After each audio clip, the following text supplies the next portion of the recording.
c'est pas possible. Ah, Père Noël! Vous avez Vous avez reçu une lettre? une lettre? Oui. Regardez, fête Noël quelque part au pôle Nord. Je pense que c'est ici. C'est une lettre du professeur Pelaccia. Et je vais vous la lire. Cher Père Noël, j'espère que tu vas bien depuis l'année dernière et que tu n'as pas trop froid. Car ici, à Strasbourg, c'est la Bérésina. Il neige et il fait froid. Pour cette année, je t'envoie ma liste de cadeaux que je souhaiterais. Mais mon cadeau le plus important est le suivant.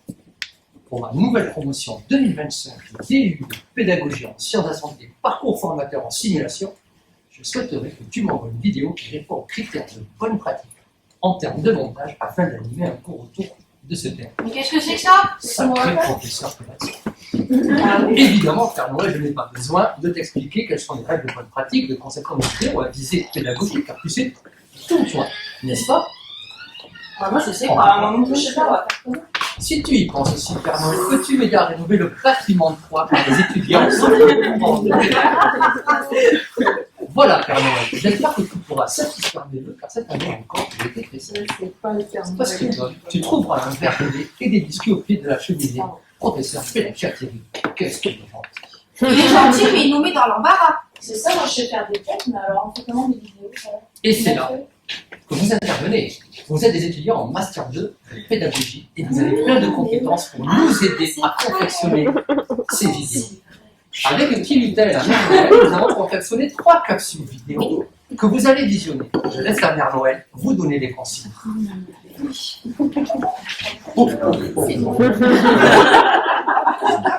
vous êtes en 5 vidéos. On va vous faire visionner des vidéos. Il y aura 3 petites vidéos. Pendant le visionnage, là on vous distribue des feuilles.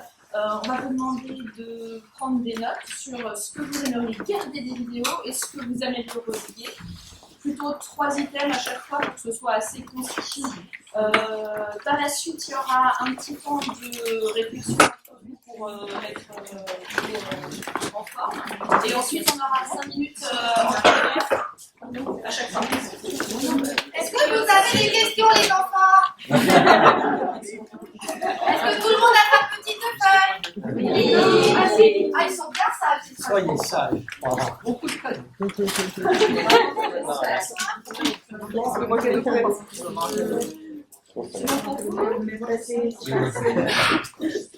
Allez, attention. Chers étudiants, aujourd'hui, on va apprendre à faire le débriefing en simulation. Pour cela, il y a un moyen mémotechnique. C'est le RAS. Hassan? R pour ressenti. Vous demandez à vos étudiants qu'est-ce qu'ils ressentent à la fin de la situation. Et surtout, vous attendez pas, parce que sinon, ils vont débriefer entre eux et ça n'aura plus aucun intérêt. Le A pour analyse.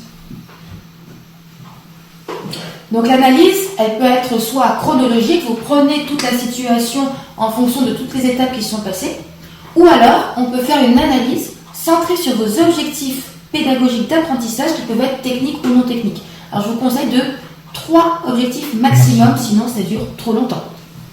Et enfin le S pour synthèse. Donc la synthèse, vous reprenez finalement les messages clés que vous voulez faire passer à vos étudiants, et c'est comme ça qu'on fait un bon débriefing.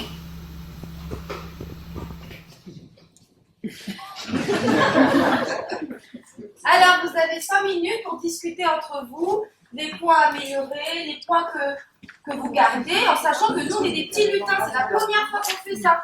On a besoin de votre expertise. On est que 4, si quelqu'un veut se former vous, mais c'est bon, ça marche plus.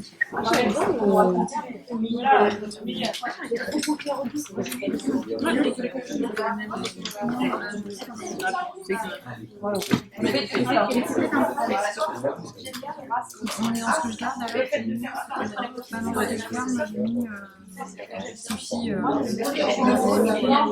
même pourquoi est-ce qu'ils font comme ça. Vraiment quand même. Le prochain séminaire, je ramène un peu morceau de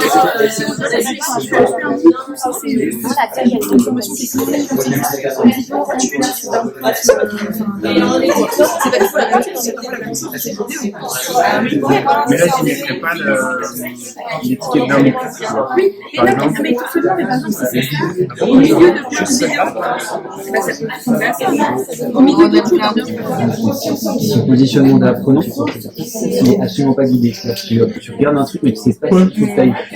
Et par exemple, peut-être que comme moi j'ai pris le race là, j'aurais pu peut-être faire un petit truc ressenti, tu sais, je sais pas comment ça se fait, un fondu là où tu as déjà ressenti, et puis après t'as un objet, un petit fondu, et on passe maintenant à la partie analyse, et tu vois, faut peut-être mettre en place, tu vois, et du coup toi tu regardes, et t'as le séquençage, et donc là on te commence, nous allons vous présenter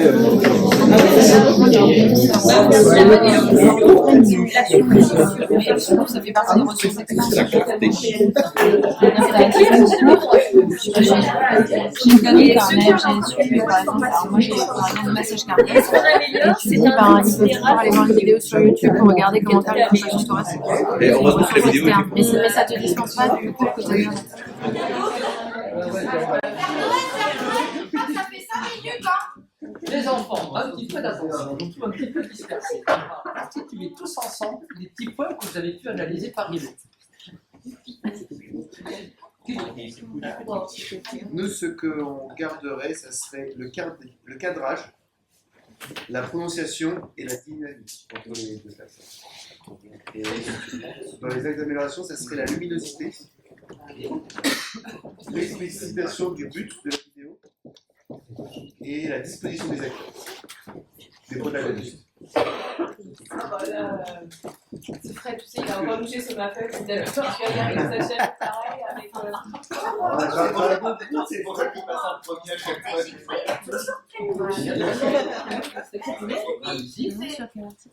Alors, on est d'accord avec la lumière, hein, que c'était moi, enfin, voilà, ça nous a pas éliminé. Le son, en revanche, était ok. Le son, non, justement. Si, ça a résonné, alors c'était ok, je vais pas dire que c'était formidable. La seule, mais vous gardez le son. Vous gardez le son. oui, c'était, en tout cas, c'est quand on trouvait en fait la disposition des deux acteurs, faisait qu'on avait l'impression d'être à table avec eux en tant que spectateurs. Donc ça, c'était intéressant. Après, ça manquait un peu de dynamique en fait. Il y avait un plan camarade qui était statique, il y avait en fait deux personnes à table qui étaient statiques. Donc, heureusement, la vidéo était courte, sinon ça aurait été un peu ennuyant. Les tableaux avec l'écriture, si on écrit dans une vidéo, c'est bien d'avoir une belle écriture qui désigne le coup et tout parce que ça reste bloqué et essayer décrypter les mots sans y arriver. Et du coup, on s'est posé la question sur la possibilité d'être deux personnes. Puisqu'en fait, Hassan, il a dit 3 mots, je crois, peut-être 4. 3. Et du coup, c'est vrai que c'est pas très valorisant pour cette personne en question. Et ça, en fait, la plus-value de la co-animation, c'est justement de potentialiser en fait les choses, c'est-à-dire les compétences ou l'animation. Et ça n'a pas eu. À un moment, ça m'a donné un peu envie ou l'impression que Evelyne faisait presque un cours à Hassan, du coup, ça faisait très descendant. J'ai résumé tout. Merci beaucoup. Tu voulais rajouter quelque chose sur ton Qui veut expérience? intervenir? Vous autres qui On a bien aimé le fait que la vidéo soit épurée, avec pas plein de choses pour déconcentrer. On a bien aimé le fait que bien le son, il y avait certes de l'écho, mais il y avait aussi quand même pas de bruit parasite autre, ce qui était appréciable. Et on pensait, j'essaie de dire ce qui n'a pas déjà été dit, qu'il manquait une conclusion à cette vidéo, qui se terminait un peu en... Voilà.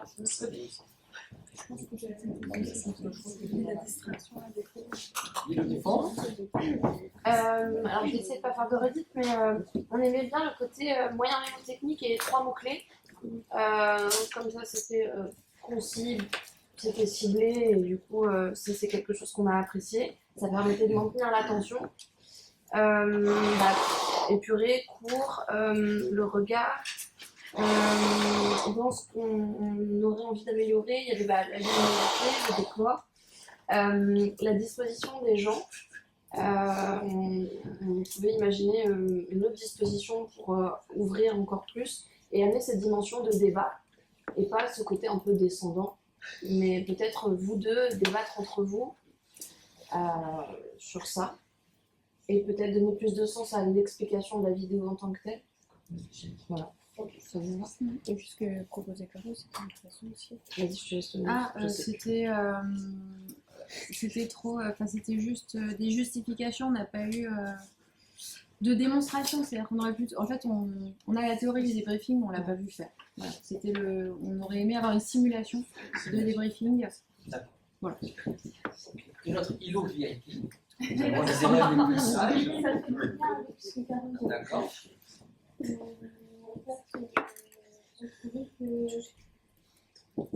Ce qu'on voyait n'apportait pas grand-chose. On aurait préféré avoir la bande son, mais avoir un autre son.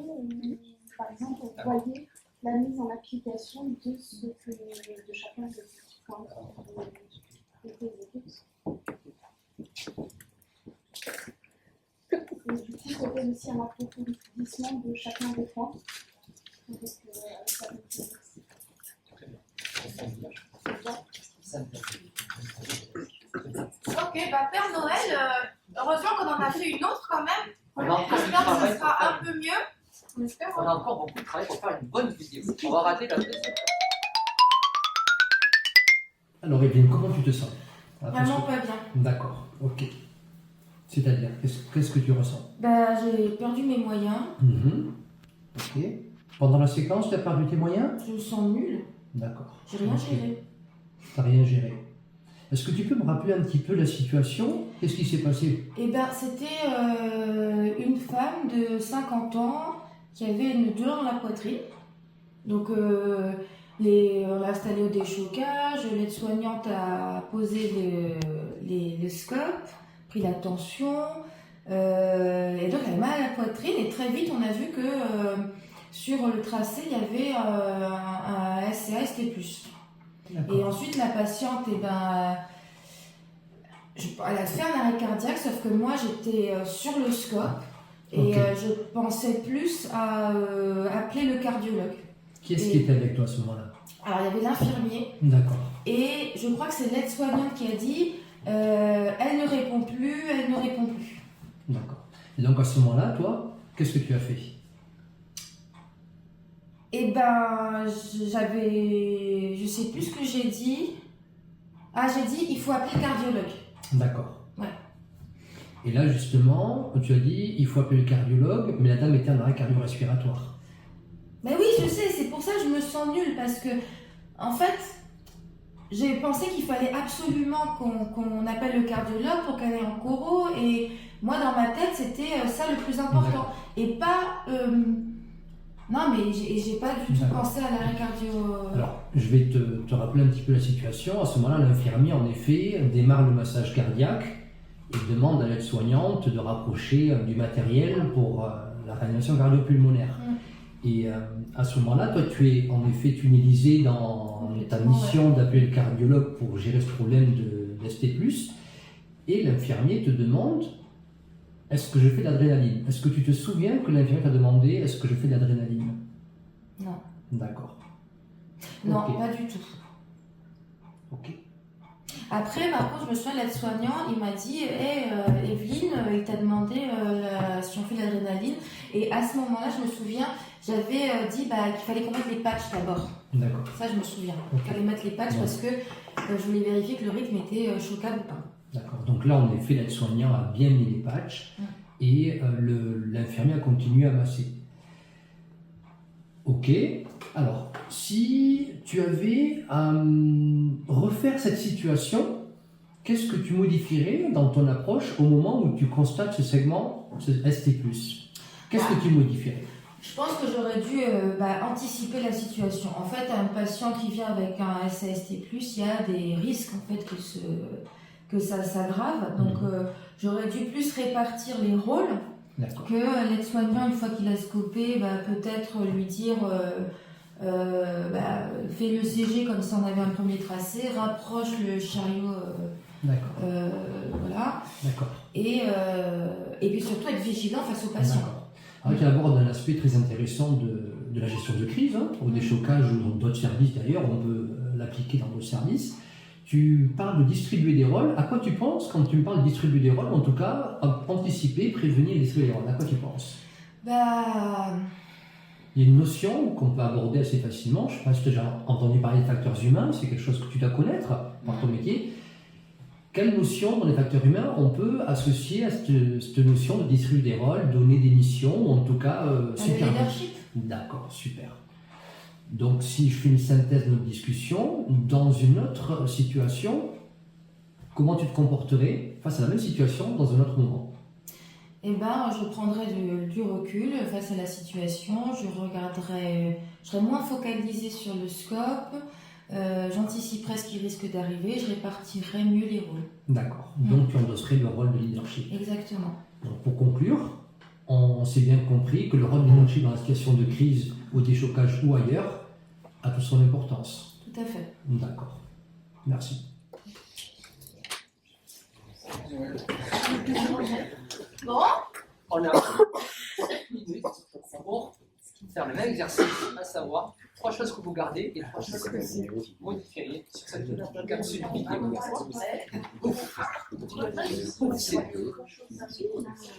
Un recyclo.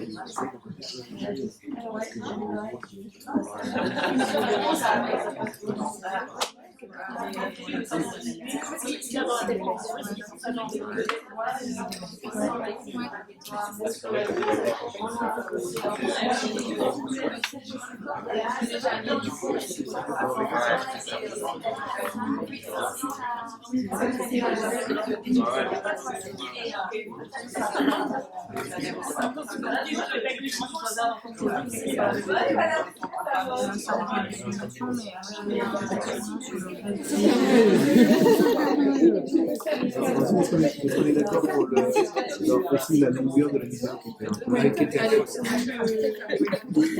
C'était génial de vous voir. J'avoue qu'au bout de 2 minutes, j'ai fait qu'il y a un moment, j'ai arrêté, c'était parti. Et le cadrage aussi, à un moment, il a fait. On attend pour les deux.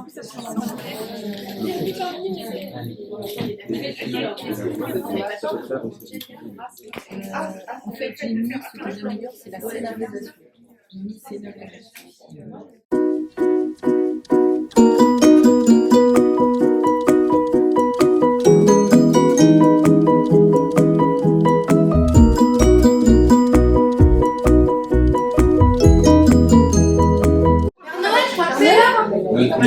On est arrivé au bout de l'exercice. On va pouvoir en discuter tous ensemble.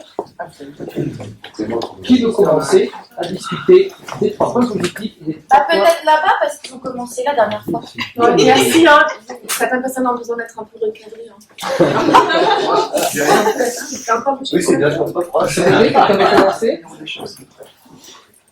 Bah oui, on commence pas. Du coup, nous, ce qu'on garde, c'est le questionnement du formateur sur le raisonnement des étudiants. Le questionnement, le fait qu'il y ait une synthèse et bien sûr le fait que là, c'est une simulation de débriefing. Et ce qu'on améliore, on ne sait pas si c'était c'était le son. D'accord, on améliore le son, très bien. Le son. Le son. La longueur de la vidéo, c'était un petit peu long. Et du coup, si on doit en dire un troisième, c'était le fait qu'il manquait on aurait aimé une introduction à la vidéo, on est tout de suite dans le vif du sujet.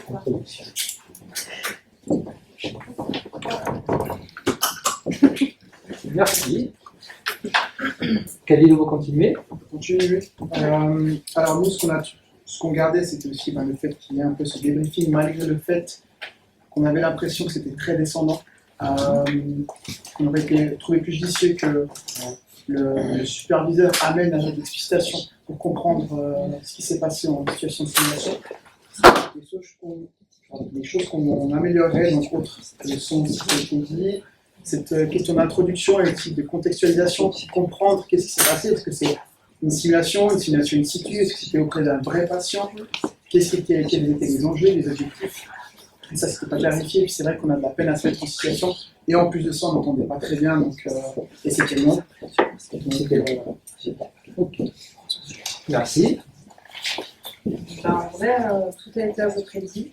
Nous, ce qu'on rajouterait aussi, c'est qu'on a bien aimé aussi on pense que c'est une vidéo du coup de simulation, ça on manquait effectivement de contexte. Et sinon, on a supposé que c'était une simulation, et du coup, c'était un très bon jeu d'acteur. Jeu d'acteur. L'acteur était bon. Tu as servi. Ouais. Vous spoliez vos idées. Merci. Enfin, en fait, ce qui nous a un peu perturbé, en fait, c'était pour nous pas très contextualisé. En fait, effectivement, est-ce que c'était à la suite de la première vidéo ou pas? C'était quoi comme contexte professionnel ou d'apprentissage? Est-ce que c'était en Écosse avec un examen certificatif? Est-ce que c'était une simulation en santé en plus professionnel? On ne sait pas. Du coup, ce qui nous a manqué surtout aussi, c'est comment on sépare ce qu'on regarde. On ne sait pas non plus pourquoi on regarde. Il n'y avait pas de guidance, il n'y avait pas d'introduction à la vidéo pour faites attention, vous allez pouvoir repérer telle et telle chose dans cette vidéo. Ou des balisages qui vont nous ressortir par exemple la race, le ressenti, analyse, séquence et synthèse. Donc pour quelqu'un qui apprend, non, c'est compliqué de se repérer tout seul. Et surtout, je pense qu'on fait ce type de vidéo, soit on a un regard critique et on met en évidence ce qui n'est pas parfait dans cette vidéo, si en termes de pratique professionnelle, ou bien en fait on fait une vidéo avec une séquence de débriefing parfaite où vraiment tout est nickel. Mais le gros risque de cette vidéo, c'est que les gens ils vont reproduire ça par mimétisme sans vraiment comprendre ce qu'ils font et ça sera pas bien. Ouais. D'accord. Merci beaucoup. Guido Dufond.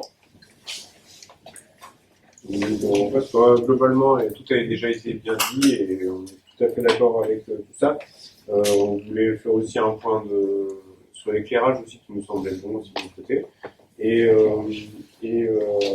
la notion de cadrage aussi, où il a été proposé par des personnes vidéo, en fait, de faire un cadrage plutôt sur le non-verbal, vu que l'intérêt ici, c'est de travailler le débriefing et que finalement, un champ contre champ, en voyant les visages des protagonistes, aurait pu permettre de personnaliser un peu le suivi.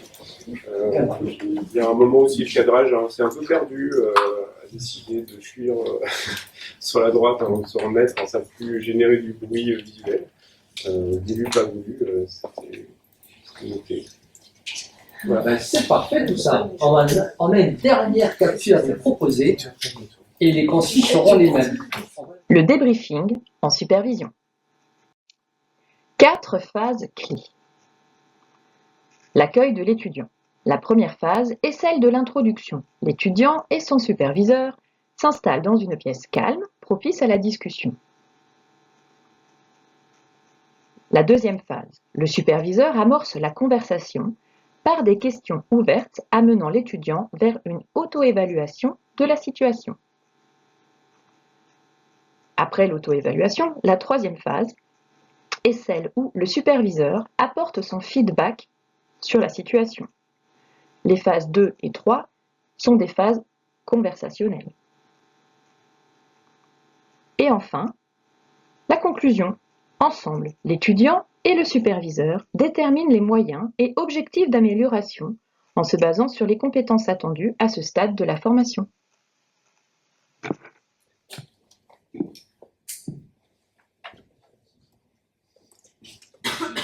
Voilà, on a annoncé 5 minutes avec les mêmes consignes sur cette capsule. C'est la dernière pour vous rassurer.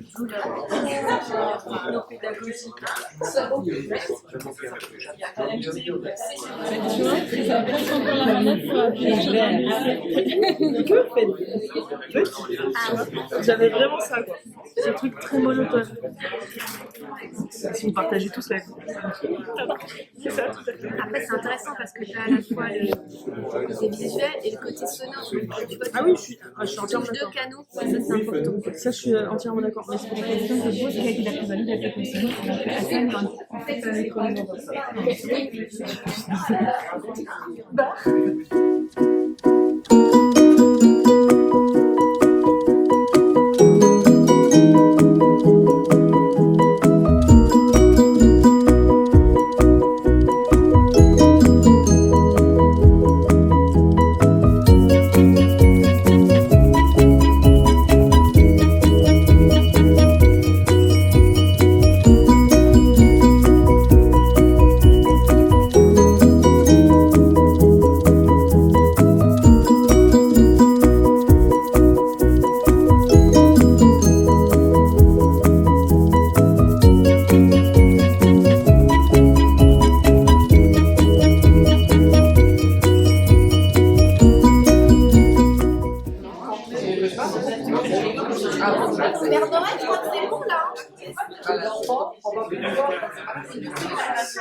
je crois que c'est bon là.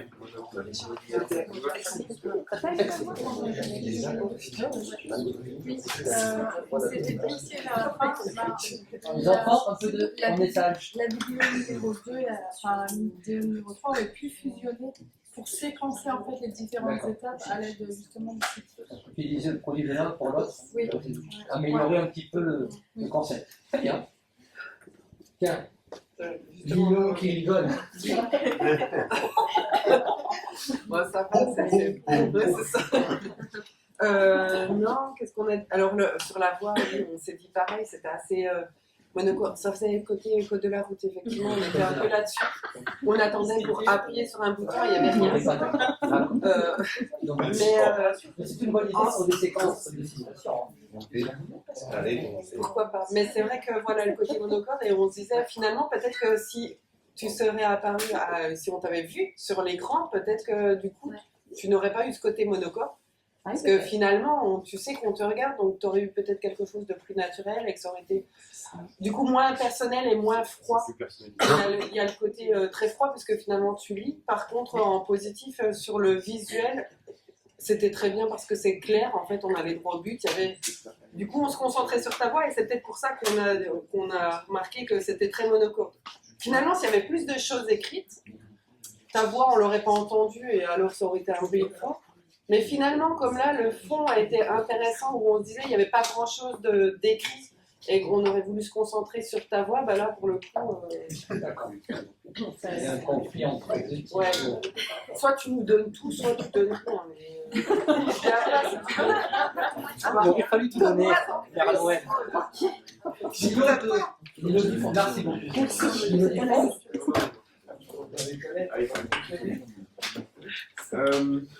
Donc nous, à nouveau, on garde les mêmes choses que les autres, globalement son, la monotonie. On a été un peu déçus sur la fin, on aurait voulu peut-être une vidéo de mise en pratique qui disait que en fait, ça se terminait de manière un peu abrupte. On a aussi un peu mis une légère critique sur l'écriture, qu'on trouvait un peu petite, mais peut-être qu'on était trop loin, mais on aurait aimé que ce soit plus grand en tout cas.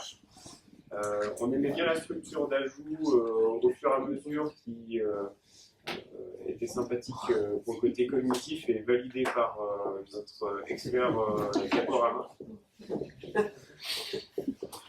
Et le format court était du coup peut-être ressort plus par rapport à la vidéo d'avant qui était particulièrement longue mais était appréciable. Merci.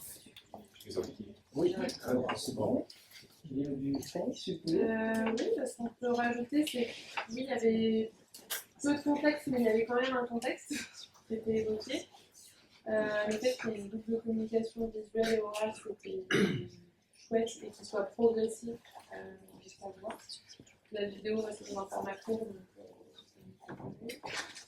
En revanche, du coup, là, il y avait un manque d'authenticité. On aurait aimé avoir des vidéos pour venir appuyer le contenu. Ça restait quand même encore descendant. La transmission. Et voilà, je crois que ça m'en reste plus. Des questions. Merci. Et votre groupe, rien de plus? On peut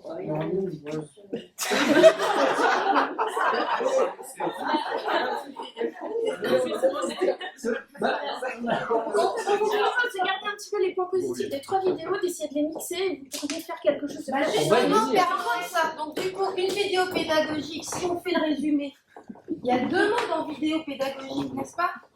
Tout à fait. Il y a vidéo et pédago. C'est toujours aussi bien. Donc, qu'est-ce qu'il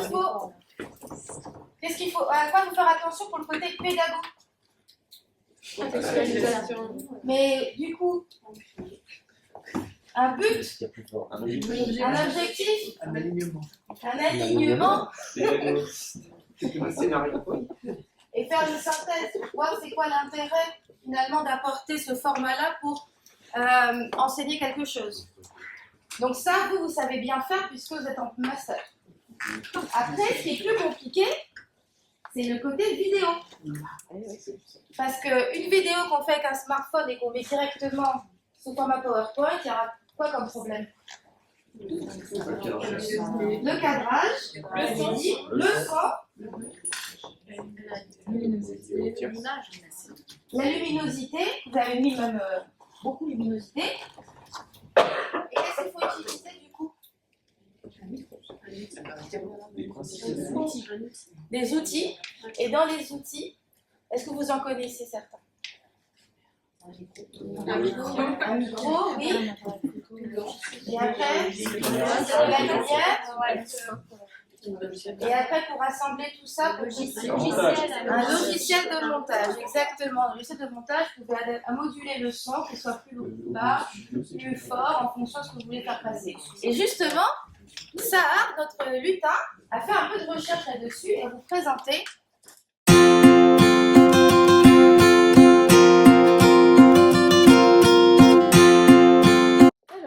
Oui, du coup, quand on a reçu la lettre, on vous a demandé de l'aide et puis on a quand même essayé de chercher de notre côté en se disant qu'il y a peut-être des solutions.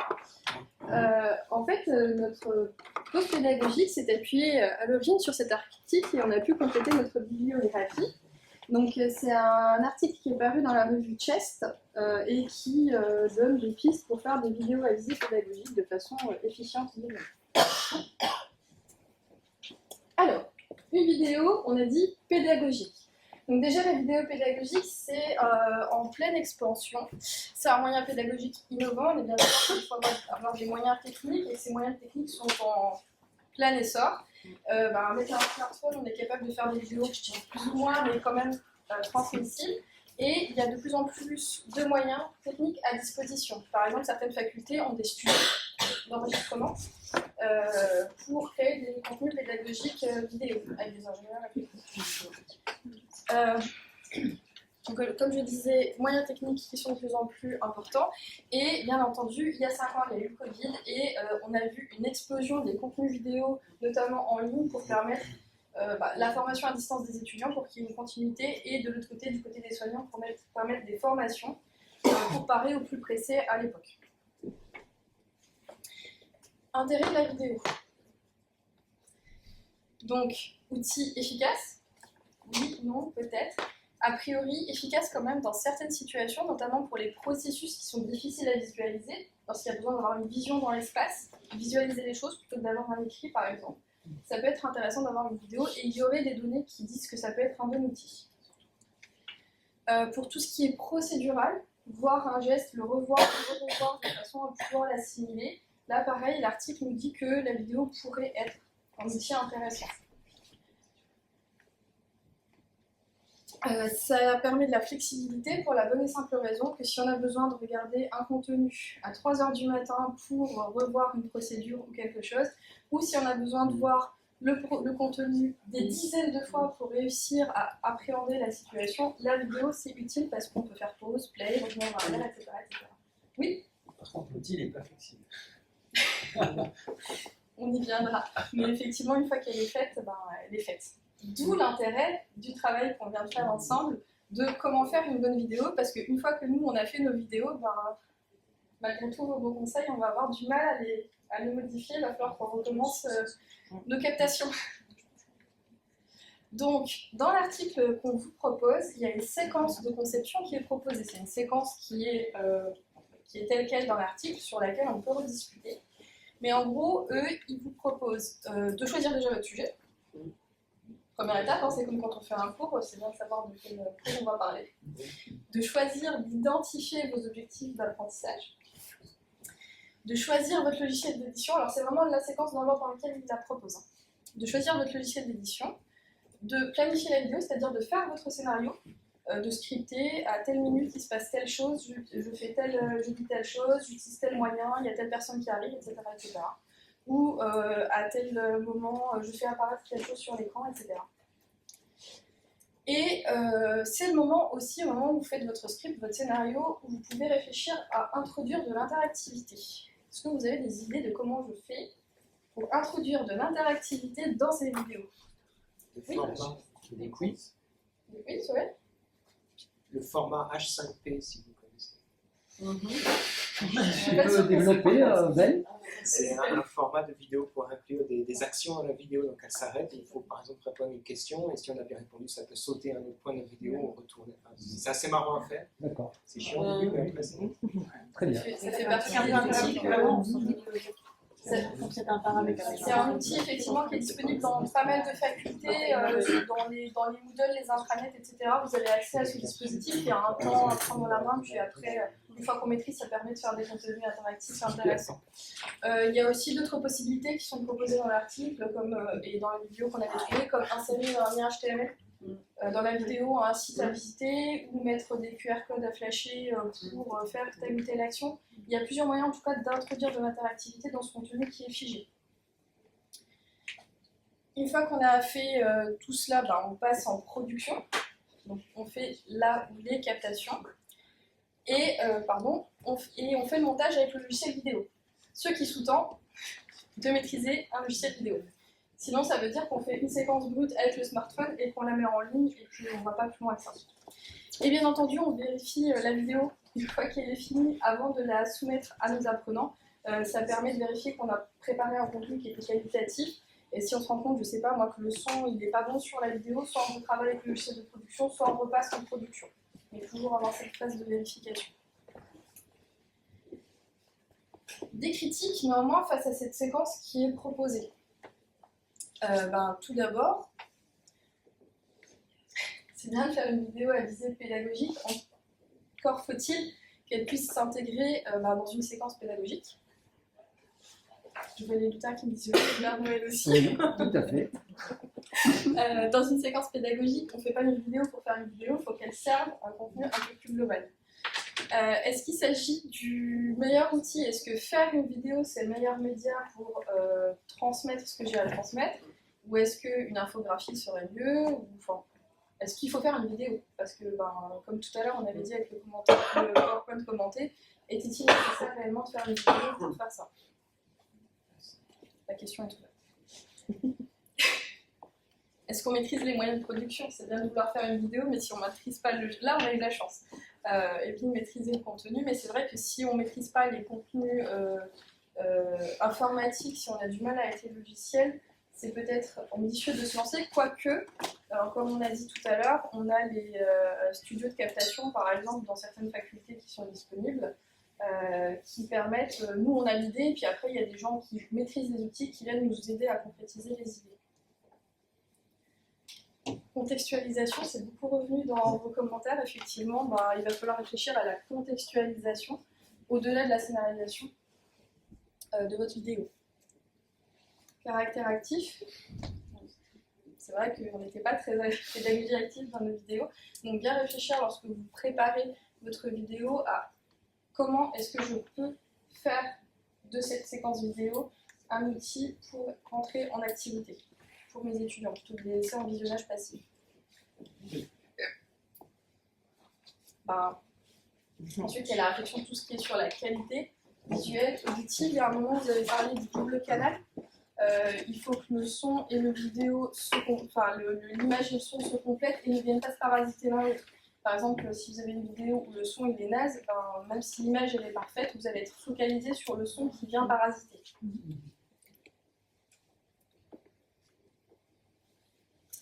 Et la dernière question, est-ce que les vidéos c'est vraiment efficace, d'après vous? Ça dépend. Il y a un convaincu là. C'est ouvert, on n'a pas de données pour dire ça marche pas. Le débat est encore ouvert. Eh bien, c'est super. Avec tout ça, je vais enfin pouvoir faire le cadeau du professeur Pelachan. Je te laisse finir sur la bibliographie. Juste, on vous a imprimé des petites aides cognitives, checklists. C'est le petit cadeau du Père Noël. Dans la vidéo pédagogique, il y a 2 feuilles par personne. Je sais pas. Voilà. Et on arrive du coup à la fin de cette pause pédagogique. Et comme dans toute vidéo, il y a un générique de fin. Un petit générique de fin proposé. On vous laisse découvrir. Ça sera la vidéo, je pense, la plus sympa d'après-midi. On vous laisse à regarder. Et là, t'as rien développé du tout.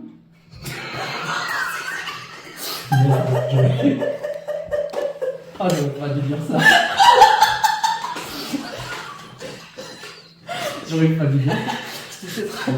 Ah, mais là, on est dans l'extrême du débriefing de tout pourri.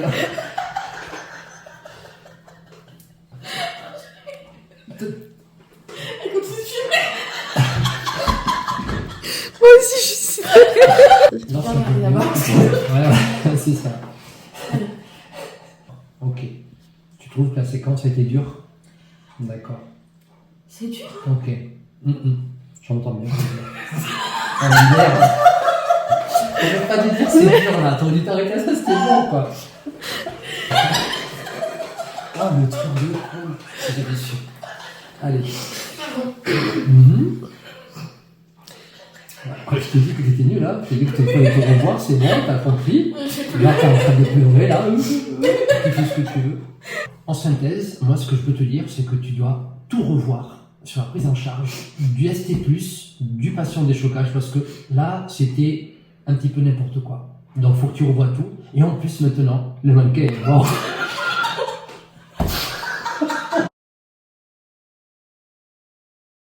Jamais être suivi pédago avec vous.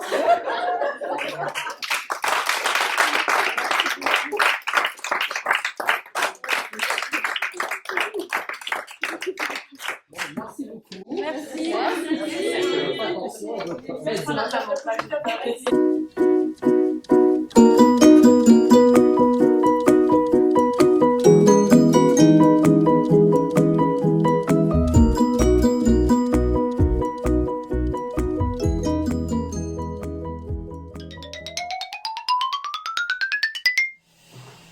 Alors, Evelyne, qu'est-ce qui s'est passé dans cette situation? Qu'est-ce qui s'est passé?